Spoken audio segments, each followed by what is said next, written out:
Hello guys, welcome back to our YouTube channel. So guys, YouTube channel లో మనం different kinds of business ideas, మార్కెట్లో ఉన్న best business ఇంకా marketing గురించి అయితే డిస్కస్ చేస్తాం. సో గైస్, మీరు కూడా ఈ ఛానల్ని సబ్స్క్రైబ్ చేసుకొని మీ ఎర్నింగ్స్ అయితే మీరు స్టార్ట్ చేసుకోవచ్చు. సో గైస్, ఈరోజు మనం డిస్కస్ చేయబోయే బిజినెస్ ఐడియా వచ్చేసి EV charging station guys, like electric vehicle charging stations. ఇది ఒక మంచి ఫ్యూచరిస్టిక్ బిజినెస్ గైస్. లైక్ మీరు ఎవరైనా ఫ్యూచర్లో ఇన్వెస్ట్ చేద్దాం అనుకుంటే, లైక్ ఫ్యూచరిస్టిక్ బిజినెస్లో ఇన్వెస్ట్ చేద్దాం అనుకుంటే ఎలక్ట్రిక్ ఛార్జింగ్ స్టేషన్ అనేది అయితే పెట్టుకోవచ్చు. సో గైస్, ఇప్పుడు మనము నార్మల్గా ప్రొడక్షన్ చూసుకుంటే ప్రతి ఒక్క కార్ కంపెనీ కానీ, టూ వీలర్ కానీ, ట్రక్స్ కానీ అందరూ అయితే ఎలక్ట్రిక్ వెహికల్స్ అనేది ప్రొడ్యూస్ చేయడం జరుగుతుంది. ఇది ఒక సర్టన్ పీరియడ్లో, లైక్ మనకు కొన్ని ఇయర్స్లో అయితే మొత్తము పెట్రోల్ ఇంకా డీజిల్ వెహికల్ మ్యానుఫ్యాక్చరింగ్ అయితే క్లోజ్ చేసేసి ఓన్లీ ఎలక్ట్రిక్ వెహికల్ మీద అయితే అందరూ కాన్సన్ట్రేట్ చేయడం జరుగుతుంది. ఇప్పుడు చాలా మనకి ఎలక్ట్రిక్ వెహికల్స్ యొక్క ప్రొడక్షన్ ఇంకా సేల్స్ కూడా చాలా ఇంక్రీజ్ అవుతున్నాయి. ఫ్యూచర్లో మొత్తం ఈవీఏ ఉంటుంది కాబట్టి మీరు కనుక ఈవీ ఛార్జింగ్ స్టేషన్స్ పెట్టుకుంటే మీకు ఒక మంచి అమౌంట్ అనేది రావడం జరుగుతుంది. సో గైస్, ఫస్ట్లీ అయితే మీరు ఈవీ ఛార్జింగ్ స్టేషన్ పెట్టుకునే ముందు మీరైతే మంచి ప్లేసెస్ అయితే రిసర్చ్ చేసుకోవాలి గైస్. ఎందుకంటే మీరు ఎంత మంచి ప్లేస్ అనేది పెట్టుకుంటే, బిజినెస్కి మోస్ట్ ఇంపార్టెంట్ ప్లేస్ ఈ యొక్క దాంట్లో మీరు ఎంత మంచి ప్లేస్ సెలెక్ట్ చేసుకుంటే మీకు అంత బిజినెస్ అనేది అవ్వడం జరుగుతుంది. లైక్ ఇప్పుడు మీరు చూసుకుంటే నార్మల్గా ఒక ఛార్జింగ్ పెట్టడానికి మనకు ఒక 2 to 3 అవర్స్ అనేది అయితే అవ్వడం జరుగుతుంది. సో మనం షాపింగ్ మాల్స్కి కానీ, క్రౌడెడ్ ప్లేస్ కానీ, మూవీస్ కానీ ఎక్కడైనా వెళ్ళినప్పుడు మనము మినిమం ఒక 2-3 అవర్స్ అనేది స్పెండ్ చేస్తాం కాబట్టి అక్కడ మీరు పార్కింగ్ చేసేటప్పుడు మీ యొక్క ఎలక్ట్రిక్ వెహికల్కి ఛార్జింగ్ పెట్టుకోవడానికి అక్కడ పోర్ట్స్ పెట్టుకుంటే మీకు మంచిగా ఉంటుంది. మీరు అదేవిధంగా గేటెడ్ కమ్యూనిటీస్లో కూడా మీరైతే ఈ యొక్క ఎలక్ట్రిక్ వెహికల్ ఛార్జింగ్ స్టేషన్స్ అనేవి పెట్టుకోవచ్చు. మోస్ట్లీ అక్కడ చాలామంది నైట్ ఛార్జ్ పెట్టుకొని మార్నింగ్ యూజ్ చేసుకోవడానికి ఉంటుంది కాబట్టి మీరు షాపింగ్ మాల్స్ కానీ, గేటెడ్ కమ్యూనిటీస్ కానీ, ఎక్కడైతే మూవీ మ్యాక్సెస్ కానీ, ఎక్కడైతే క్రౌడ్ ఎక్కువ ఉంటుందో, ఎక్కడైతే మూవింగ్ ఎక్కువ ఉంటుందో అక్కడైతే మీరు సెలెక్ట్ చేసుకొని మీరైతే ఈ యొక్క బిజినెస్ అనేది అయితే ఎస్టాబ్లిష్ చేసుకోవచ్చు. సో ఇప్పుడు మనకి స్టాండర్డ్ ఛార్జింగ్, అదేవిధంగా ఫాస్ట్ ఛార్జింగ్ ఉంటుంది గైస్. లైక్ ఇప్పుడు మీరు మిషన్స్ చూసుకుంటే మనకి స్టాండర్డ్ ఛార్జింగ్ ఇంకా ఫాస్ట్ ఛార్జింగ్ ఇన్వెస్ట్మెంట్కి మనకు అరౌండ్ ఒక 6 lakhs వరకు అయితే అవ్వడం జరుగుతుంది.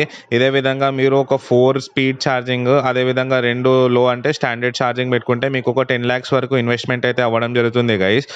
సో మీరు కాంబినేషన్స్ మీరే డిసైడ్ చేసుకోండి. లైక్ మీ లోకల్లో ఎవరైతే ఈ బిజినెస్ చేస్తున్నారో, లేదంటే వేరే స్టేట్లో ఎవరైతే ఈ బిజినెస్ చేస్తున్నారో మీరు అక్కడ వెళ్ళి కనుక్కోండి వాళ్ళకి ఏ మిషన్స్ అయితే ఎక్కువ యూజ్ చేయడం జరుగుతుంది, లైక్ స్టాండర్డా లేకపోతే ఫాస్టా.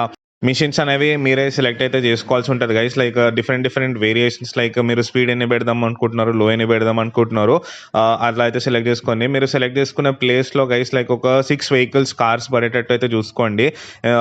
ఒక 6 కార్స్ ఛార్జ్ అయ్యేటట్టు, అదేవిధంగా పార్కింగ్కి కొంచెం స్పేస్ ఉండేటట్టు అయితే చూసుకోండి.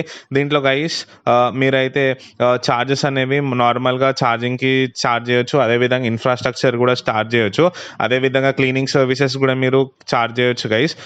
లైక్ కార్ ఐడియల్గా ఉంటుంది కాబట్టి కార్ వాష్ కానీ, డీటెయిలింగ్ కానీ ఏదైనా మనం అయితే చేయొచ్చు. ఇదే విధంగా సర్వీసెస్ లైక్ ఇన్ఫ్రాస్ట్రక్చర్ మీరు ప్రొవైడ్ చేస్తున్నారు కాబట్టి ఇన్ఫ్రాస్ట్రక్చర్ ఛార్జెస్ కూడా మీరైతే తీసుకోవచ్చు. దీనికి గైస్ మీకు లేబర్ అనేది అవసరం లేదు. స్టార్టింగ్లో మీరు డైరెక్ట్ ఆన్లైన్ సిస్టమ్ చేసేసినా కూడా డైరెక్ట్ అందరు వచ్చి కార్ ఒక స్కాన్ చేసేసి పేమెంట్ చేసేసి ఛార్జింగ్ అనేది పెట్టుకోవచ్చు. లేదు మీరు వర్కర్ని పెట్టుకుంటా అంటే మీరు వర్కర్ని కూడా పెట్టుకోవచ్చు గైస్. ఒక వర్కర్ కూడా సరిపోతారు దీనికి, ఓన్లీ ఛార్జింగ్ చూసుకోవాలి కాబట్టి. అండ్ ఇప్పుడు మనం మార్కెటింగ్ గురించి చూసుకుంటే గైస్, లైక్ మీరు ఆన్లైన్ మార్కెటింగ్ చేసుకోవాల్సి ఉంటుంది, అదేవిధంగా ఆఫ్లైన్ మార్కెటింగ్ అయితే చేసుకోవాల్సి ఉంటుంది. అండ్ మెయిన్లీ గైస్ లైక్ మీరు గూగుల్ మ్యాప్స్లో అయితే మీరు రిజిస్టర్ అయితే చేసుకొని గూగుల్ మ్యాప్స్లో మీ యొక్క బిజినెస్ గురించి అయితే ఉండాలి. లైక్ ఎలక్ట్రిక్ వెహికల్ ఛార్జెస్ మీ అని కొట్టంగానే మీది పాపప్ అయ్యేటట్టు అయితే చూసుకోండి. సో దానివల్ల మీకు చాలా లీడ్స్ అనేవి అయితే రావడం జరుగుతుంది. ఇది ఒక మంచి ఫ్యూచరిస్టిక్ బిజినెస్. ఎవరైనా ఇన్వెస్ట్ చేద్దామంటే మంచిగా ఇన్వెస్ట్ చేయండి. ఇంకా అందరి ఇంట్లో అయితే ఎలక్ట్రిక్ వెహికల్స్కి ఛార్జింగ్ పెట్టుకునే పోర్ట్స్ అయితే ఇప్పుడు వరకు అయితే రాలేవు గైస్, ఇంకా చాలా టైం పడుతుంది రానికి. సో మీరు ఈ గ్యాప్లో అయితే మీరు ఈ యొక్క మంచి ఇన్వెస్ట్మెంట్ చేసుకొని మీరు అయితే స్టార్ట్ చేసుకోవచ్చు. ఇదే విధంగా మనం లైసెన్సెస్ చూసుకుంటే మనకి మున్సిపల్ లైసెన్స్ అయితే తీసుకోవాల్సి ఉంటుంది గైస్. ఇదే విధంగా మనకి గవర్నమెంట్ చాలా డిఫరెంట్ స్టేట్స్లో డిఫరెంట్ పాలసీస్ ఉన్నాయి. లైక్ ఇప్పుడు మనం తెలంగాణలో స్టేట్లో చూసుకుంటే మనకి టీఎస్ రెన్యూవబుల్ ఎనర్జీ కార్పొరేషన్ వాళ్ళు మనకి పర్ స్టేషన్ ఒక 27 lakhs అయితే ఛార్జ్ చేస్తున్నారు. ఇదే విధంగా మీరు లోకల్ గవర్నమెంట్స్ ఎంత ఛార్జ్ చేస్తున్నారో అవి చూసుకోండి, గవర్నమెంట్ స్కీమ్స్ ఎంత ఉన్నాయని చూసుకొని మీరైతే ఇన్వెస్ట్మెంట్ అనేది అయితే చేసుకోండి గైస్. సో ఇది గైస్ ఈరోజు బిజినెస్ ఐడియా. మీకు కనుక వీడియో నచ్చినట్లయితే please do like, share and subscribe. Thank you.